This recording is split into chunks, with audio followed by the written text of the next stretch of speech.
La presidenta vuelve a estar en el ojo de la tormenta. La Fiscalía decidió abrirle una nueva indagación preliminar, esta vez tras las declaraciones que dio esta semana el señor Otárola, quien ha sido su jefe de gabinete, y él confirmó que la mandataria se sometió a una operación quirúrgica estética a mediados del año pasado. Esta semana, tras esa declaración, hablamos sobre presuntas infracciones constitucionales que habría cometido la presidenta, el gabinete y todo lo que podría venir desde ese lado constitucional. Ahora, con la intervención de la Fiscalía, nos vamos hacia otra arista, hacia el lado penal. Por eso nos acompaña esta noche el abogado penalista César Nakazaki. Gracias por estar aquí, bienvenido. Buenas noches, Tatiana, gracias por la invitación. A usted por estar aquí. ¿Para usted se justifica que se aperture una indagación preliminar por este caso? Una investigación preliminar, como todavía no es un proceso penal, siempre es bueno para poder analizar qué es lo que ha sucedido. El tema aquí es que para que exista delito de incumplimiento de deberes de función o de abandono del cargo, que es la hipótesis de investigación, habría que demostrar no solo que la presidenta se sometió a un acto médico o a un tratamiento quirúrgico, sino que ese tratamiento quirúrgico generó tales efectos que la incapacitaron para ejercer la presidencia de la República. Ajá. Y eso tiene dos problemas. Uno, que durante el tiempo que se dice que no habría ejercido el cargo, hay bastantes actos presidenciales. Sí. Yo he analizado, hay decretos de urgencia, hay leyes aprobadas, hay resoluciones supremas, reuniones de Consejo de Ministros. Entonces, todo eso tendría que demostrarse que es mentira.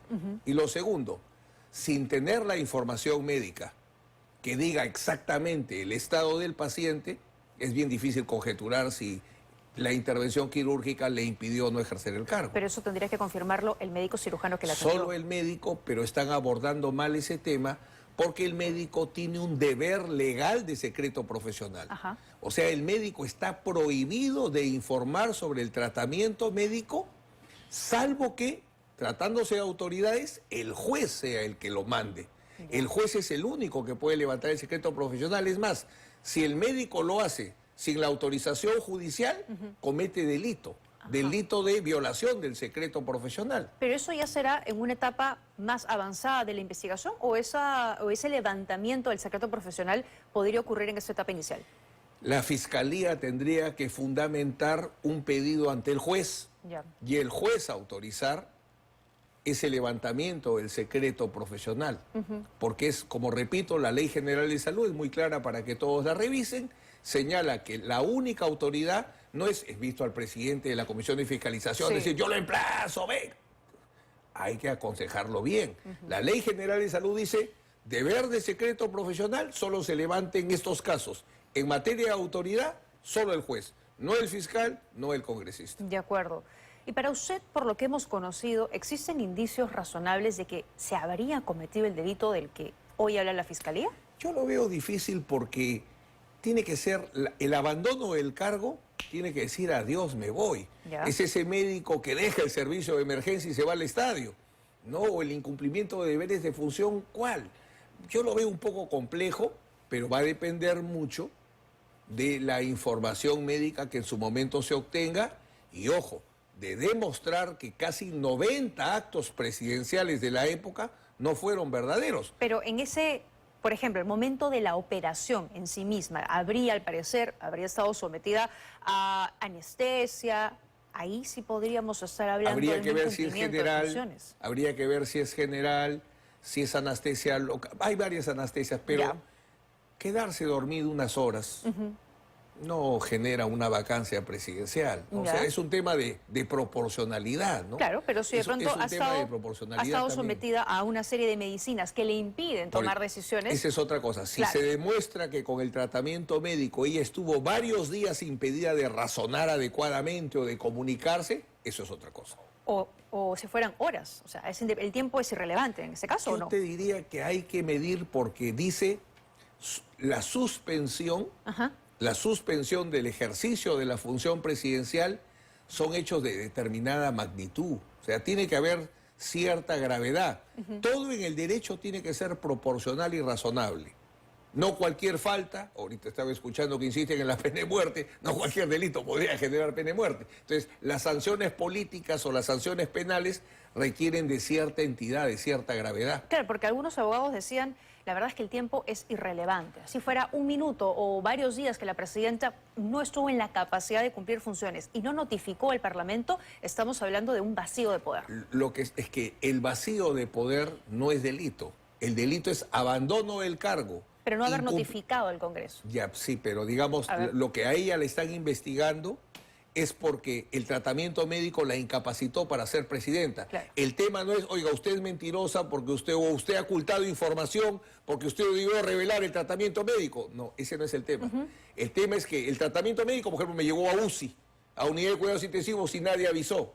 Oiga, si usted está en unidad de cuidados intensivos, obviamente no podía gobernar. De acá. Pero claro, es una seguidilla, es una consecuencia de los hechos, ¿no? Porque aparentemente ya se somete a esta cirugía, al parecer queda inhabilitada temporalmente para ejercer las funciones, incumple con la Constitución por un lado, por no haberle notificado al Congreso, y eso hace que ella no cumpla con su función presidencial. Sí. Por eso se abre la investigación en la Fiscalía. En el supuesto que tú dices es correcto. O sea, si el tratamiento médico la incapacitó para ser presidente, ella debió informarlo antes de someterse al tratamiento, sobre todo en una realidad donde no hay vicepresidentes. Claro, exacto. Ahora, pero estas dos investigaciones, si hubiera también en el Congreso de la República, pueden avanzar por cuerdas separadas, ¿no? La constitucional, por una infracción aparentemente a la Constitución, y la penal.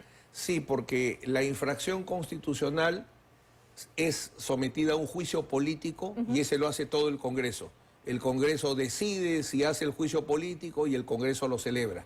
En cambio, cuando es delito, la Fiscalía hace la investigación preliminar, la Fiscalía de la Nación formula la denuncia constitucional y el Congreso tiene que hacer el antejuicio y levantar la inmunidad. Queda en manos del Congreso al final todo eso. Siempre cuando se trata de altos funcionarios públicos, todos los protegidos por el artículo 99 de la Constitución, todos estos altos funcionarios públicos solo pueden ser procesados penalmente si el Congreso les quite el escudo. Y ese escudo, justamente, que tiene la presidenta el día de hoy, ¿hasta cuándo le alcanza? O sea, quiero entender qué tanto puede avanzar hoy por hoy la Fiscalía con las investigaciones. Le alcanza primero solo por actos de función, Okay. no por actos particulares. En este caso no estamos hablando de un acto de función. Un tratamiento médico no es un acto de función. Por eso es que el presidente Castillo podía ser procesado por los temas de Zarratea, porque la casa de Zarratea pues no era actos presidenciales los que se realizaban, ¿no? Entonces, la protección, para que la entiendan todos los televidentes, es protección a la función. Por actos particulares no. Ahora, ¿la protección cuánto dura? Mientras que ejerce el cargo y hasta 5 años después de dejado el cargo. De acuerdo. Estamos hablando de un proceso bastante largo. Sí, si se trata de pensar en una persecución penal. Sí, claro, todavía el proceso y esa inmunidad todavía la acompaña.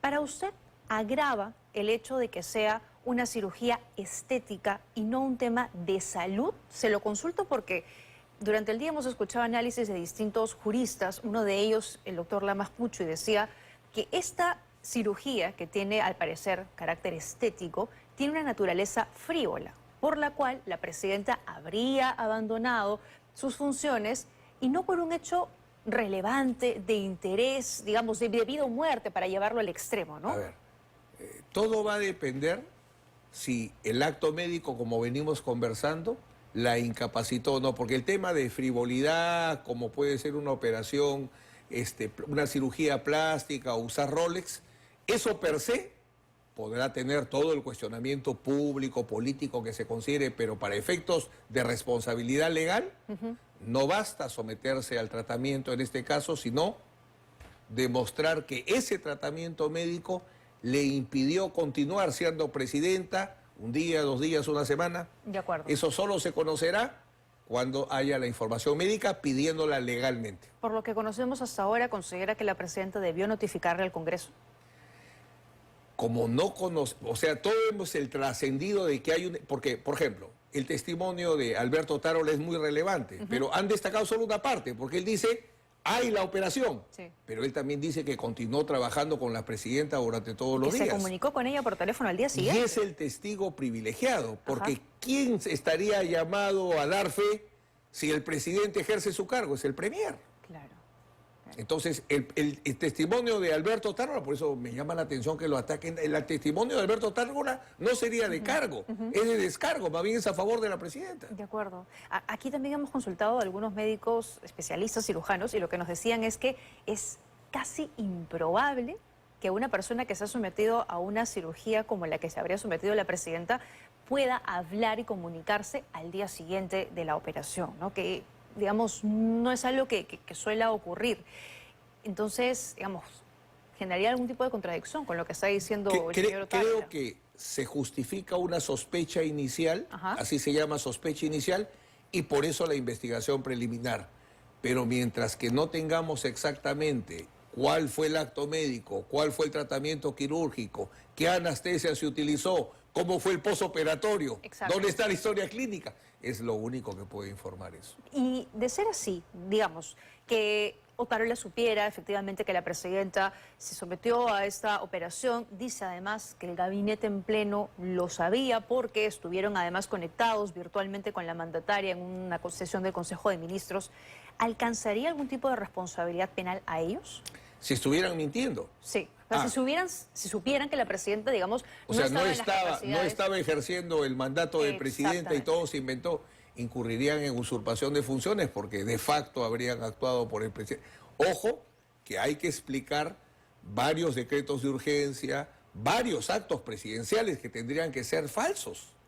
Entonces, alguien tendría que haber, digamos, reemplazado, tomado las funciones de la presidenta para que eso ocurra. Y el premier no lo puede hacer, la Constitución no lo habilita. Claro. Por eso dice la Constitución claramente el presidente, vicepresidentes, si no hay, el presidente del Congreso. De acuerdo. Nunca el premier. ¿Y la presidenta podría haber trabajado de manera remota? Eso es factible. Sí. Eso es factible en tanto y en cuanto cumpla sus funciones. Por ejemplo, en tanto y en cuanto dé el decreto de urgencia, en tanto y en cuanto promulgue las leyes. Ya. Sí, claro. Porque hay quienes sostienen que esta ley de trabajo remoto presidencial solo alcanza cuando la presidenta está fuera del país, en el extranjero, y que no se podría utilizar o ampararse en todo caso en este contexto.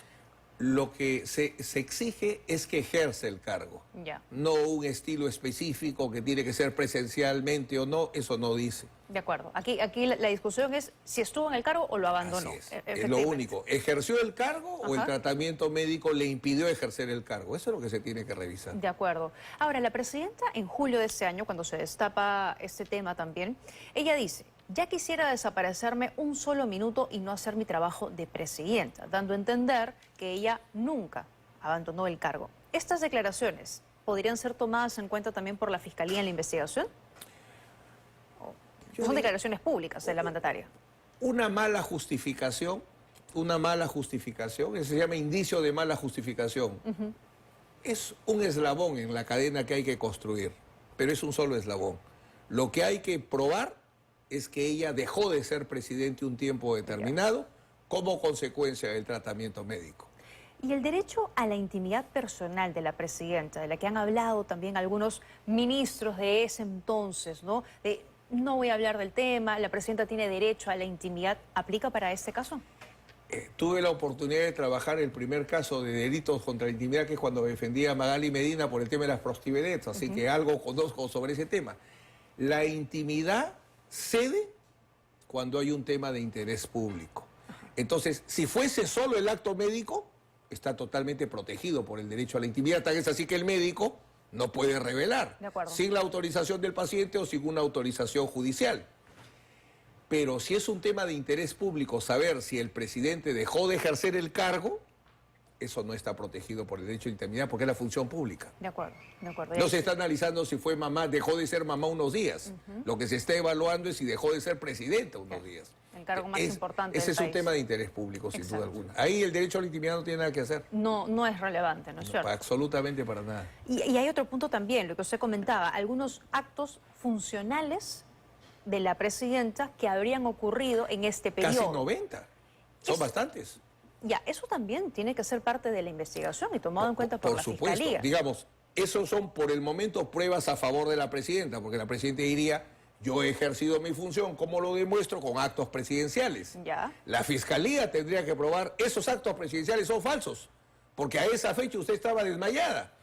Ya. Eso tendría que probarse y solamente la información médica lo va a señalar. Pero eso también hay actos que me parece no les juegan a favor, usted me dirá. Por ejemplo, durante esos días que aparecía la presidenta, estuvo en posoperatorio, se publicaron a través de las redes oficiales de Presidencia de la República que la presidenta se encontraba en ese momento cumpliendo funciones en algunos puntos del país. Y luego hemos conocido que esos hechos en concreto ocurrieron días atrás. Esos son indicios en contra. Ahí no son indicios de descargo, sino de cargo. Ajá. Por eso, la investigación preliminar está perfectamente justificada. ¿Hasta dónde dará esa investigación preliminar? Falta la información nuclear, que es el acto médico, el tratamiento médico y Claro. los efectos sobre el paciente. De acuerdo, de acuerdo. Hay que hacer un recorrido, eso le corresponderá a la Fiscalía, de qué ocurrió, porque además en la agenda presidencial de esos días no figura nada, ¿no? O sea, la presidenta estuvo activa hasta el 28 de junio y volvió a actividades presenciales el 10 de julio. Habrá que evaluar de repente, Ahí está. no hubo los procedimientos más adecuados, Ajá. pero como estamos conversando, si hay varios actos presidenciales, eso por el momento da cuenta que se ejerció el cargo de presidenta. Ya. Si se demostrase que fue falso, ahí sí el tema se complicaría evidentemente. Claro, porque digamos, a ver, la agenda puede figurar completamente vacía porque la presidenta no acudió de manera presencial a los actos, digamos, que tenía programados, lo que fuera. Pero si, digamos, estuvo despachando, puede Si hay un despachar decreto de urgencia, desde su casa.